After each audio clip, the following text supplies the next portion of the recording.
इन प्राकृतिक सुंदरता और ये लहलहाती फूलें,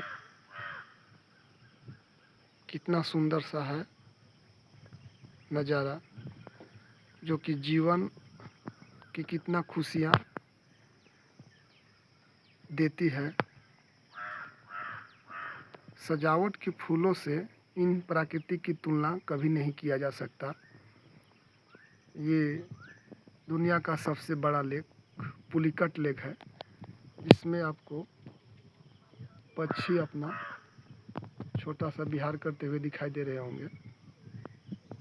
बहुत मस्त यहाँ की तस्वीरें, नज़ारा।